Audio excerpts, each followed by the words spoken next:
Hey everyone, welcome to another deep dive. And today we're going to be taking a look at high blood pressure. Yeah. You send over some really interesting stuff, including this article in Arabic. hmm It's always cool to see how other parts of the world are looking at these things, Yeah, and definitely. these topics that we cover on the show. Absolutely. And I know that medical information can sometimes feel like a whole other language. It can. So hopefully today we can kind of distill it all down Yeah, and break it down. break it down, make it easy to understand, and Make it accessible yeah, for everyone. so that people can really understand the essentials of high blood pressure hmm and then how to actually manage it. Yeah, you got it. And it's a good thing we're talking about this because, high blood pressure is often called the silent killer.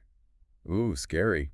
Yeah, it can be kind of doing damage before you even really feel any symptoms. Silent killer. That's a pretty intense term. It is. I mean, that definitely makes you sit up and pay attention. Right. So before we go any further, let's make sure we're all on the same page. Yeah.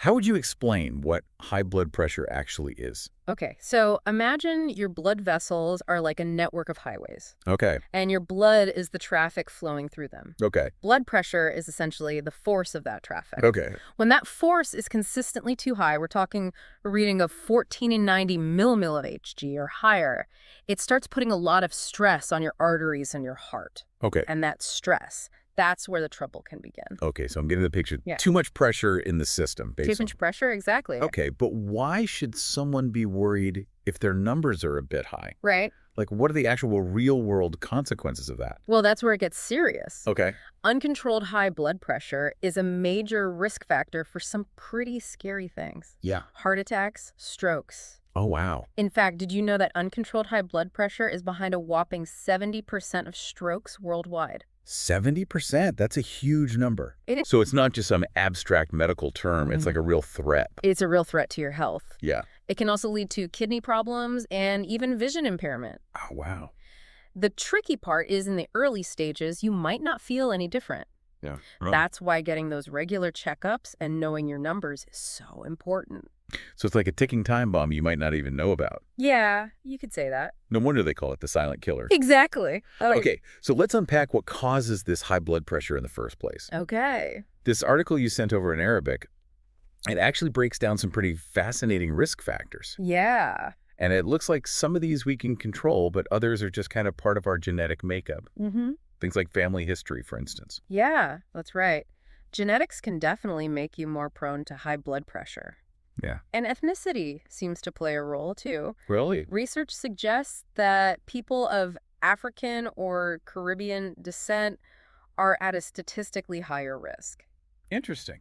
The article also mentions everyday habits like diet, exercise, smoking, even having too many cups of coffee. Right. All of those things can contribute. Could be a factor. So it's like a combination of nature and nurture, right? Exactly. And that brings us to the two main ways to manage high blood pressure: making changes to your lifestyle and, if necessary, considering medication. Okay, so two-pronged approach. Yeah. Let's start with those lifestyle changes. Okay. What kinds of things are we talking about here? Sure. I see the article mentions keeping your daily salt intake to 6 grams. Yeah. So to put that into perspective, that's about a teaspoon of salt per day. Okay. It also really stresses the importance of a healthy diet. Yeah, I was going to say, like, healthy diet can kind of be a vague term. Yeah. What would that look like in practice for somebody who's trying to manage their blood pressure? Think real whole foods. Instead of grabbing that bag of chips, reach for some fresh fruit or veggies. Okay. Instead of a burger and fries, how about some grilled chicken or fish with a side of steamed vegetables? Even better, try incorporating plant-based protein like lentils or beans a few times a week. Oh, okay. Those small swaps can make a real difference. Yeah, those are good ideas. Yeah. This article also mentions exercise and stress management. Right. I mean, those are good for us anyway. Yeah. But how do they actually tie into blood pressure? Well, think about it. When you exercise regularly, you're strengthening your heart. Yeah. That helps it pump blood more efficiently, taking some of the strain off the system. Okay. And as for stress, when you're constantly tense, your body pumps out hormones that actually constrict your blood vessels and raise your blood pressure. Oh, wow. So finding healthy ways to de-stress, whether it's meditation, going for a walk, or just spending time in nature, is really important. Yeah, I was surprised to see that this article even mentioned getting enough sleep. Oh, I didn't realize that was connected. it definitely is. When you're sleep deprived, it throws your hormones out of whack, and that can contribute to higher blood pressure. It's all connected, you see. Wow, it really is all connected. Yeah. So we've talked about these lifestyle changes, but what if those aren't enough to get your blood pressure where it needs to be? Right. That's when medication comes into play, right? That's right. For some people, medication may be necessary to really effectively manage their blood pressure Okay. and protect their long-term health. So it's not a failure to need medication, it's just another tool in the toolbox. Exactly. This article mentioned a bunch of different types, ACE inhibitors, diuretics, beta blockers. Yeah. It can get kind of confusing. It can? Can you give us like a simple rundown of what those are and how they work? You bet. Think of it like this. Your blood vessels are like a garden hose. Okay. Sometimes that hose gets kinked, making it harder for the water to flow through. Right. Well, some of these medications, like ACE inhibitors, help to unkink that hose. Okay. They relax and widen the blood vessels so blood can flow more easily. Gotcha. Diuretics, on the other hand, work by helping your body get rid of excess fluid. It's kind of like poking a few holes in that garden hose to let some of the water drain out. Okay. This reduces the volume of fluid in your blood vessels, which in turn lowers your blood pressure. I love that analogy. Yeah. It's very clear. So basically, these medications all work in different ways, but kind of with the same goal. Right. To ease the pressure in the system. Exactly. But I know some people might be hesitant to start taking medication. Yeah. What advice would you give to someone who's feeling a little bit anxious about it? I totally get it. Yeah. Remember, medication's not a one-size-fits-all solution. Okay. It's about finding what works best for you. That's why it's so crucial to have a conversation with your doctor. They can explain everything clearly, answer your questions, and address any concerns that you have. It's a partnership, not a dictatorship. Exactly. And keep in mind that side effects are often manageable Okay. and sometimes temporary. If you do experience any side effects, just talk to your doctor. They might be able to adjust your dosage, switch you to a different medication, or offer solutions to kind of minimize those side effects. Yeah, okay. That makes sense. The article also emphasized taking medication exactly as prescribed. Yeah. Why is consistency so important? Consistency is key. Okay. Imagine you're watering a plant. Oh, You wouldn't give it like a huge gush of water one day and then forget about it for a week, right? Right. Blood pressure medication works best when it's taken regularly as prescribed. Skipping doses or taking them irregularly can actually cause your blood pressure to fluctuate, which could be dangerous and increase your risk of complications. So setting reminders, using a pill box, Yeah. whatever it takes to stay on track. Yeah, absolutely. That's important. And here's another thing. If you are experiencing side effects, don't just stop taking your medication cold turkey. Okay. Always talk to your doctor first.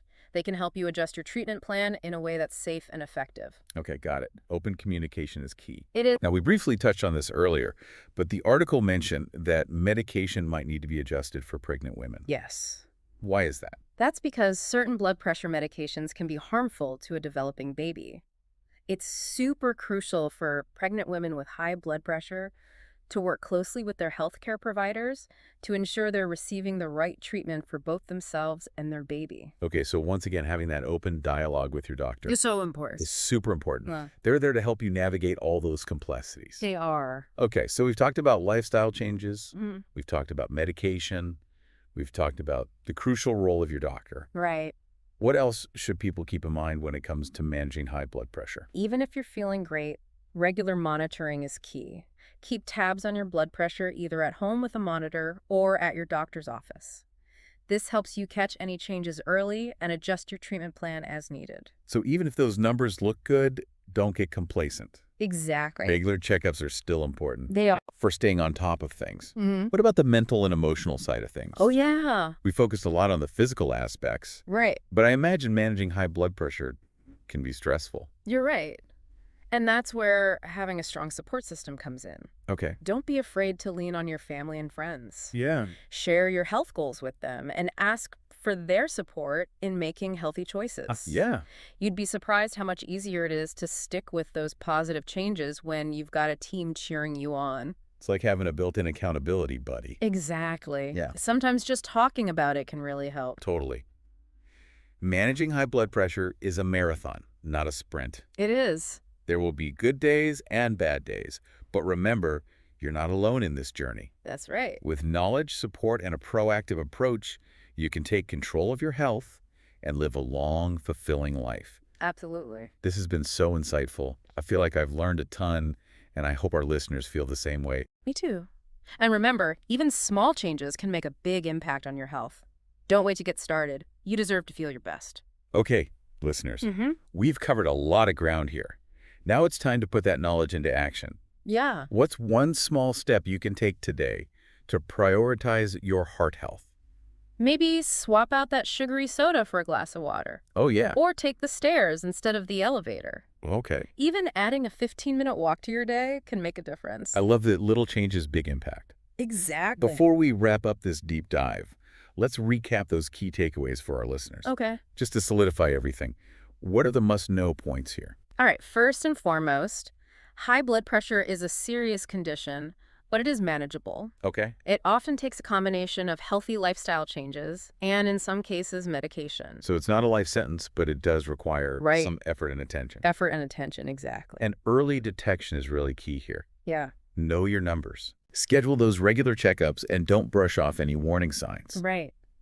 Of course, the tricky thing is that high blood pressure often doesn't have any obvious symptoms, That's right. which is why it's called the silent killer. Exactly. Right? It's easy to think, oh, I feel fine, so I must be fine. Yeah, But that regular monitoring is so crucial. it is. Okay, takeaway number 3, lifestyle changes are that first line of defense. Yes. We talked about diet, exercise, stress management. Mhm. It's all connected. It's all connected, and you don't have to overhaul your entire life overnight. Right. Even small, consistent changes can add up to big results over time. So be patient with yourself and celebrate those wins. I love that. It's about progress, not perfection. Exactly. Okay. Key takeaway number 4. If those lifestyle changes aren't enough on their own, medication might be necessary Right. to really get that blood pressure under control. Yes, and there's no shame in that. Right. There are many safe and effective medications available. Your doctor is there to help you find what works best for you. Absolutely. Don't let fear or stigma keep you from getting the treatment that you need Right. and deserve. Okay, final takeaway, and this is a big one. Open communication with your healthcare provider is essential. Yes. Throughout this whole process, don't be afraid to ask questions. Voice your concerns and really be your own advocate. I couldn't agree more. It's a partnership. Yeah. A team effort. You're both working toward the same goal. Yeah. Your health and well-being. So let's recap. Knowledge is power. Yes. Small changes can lead to big results. Mm-hmm. And your doctor is your ally on this journey. I like that. And I'd add one final thought. We've talked a lot about the physical aspects of managing high blood pressure. Yeah. But the mental and emotional piece is just as important. Oh, interesting. Tell me more about that. You know, taking care of your mental health can have a really powerful ripple effect on your physical health. Cultivating a positive attitude, managing stress effectively, and having a strong support system, those things can make a world of difference. Yeah. Not just in managing your blood pressure, but in your overall well-being. All connected, mind, body, spirit. Exactly. When you take care of yourself as a whole, you're giving your heart the best possible chance to thrive. Well said. That brings us to the end of our deep dive into high blood pressure. It does. I hope you found it informative, empowering, and maybe even a little inspiring. It's been a pleasure sharing this information with you. Likewise. Remember, knowledge is power when it comes to your health. Yeah. You have the power to make positive changes and live a long, healthy, vibrant life. Couldn't have said it better myself. Yeah. Thanks for tuning in to the deep dive, and remember, you're worth taking care of. Until next time, be well.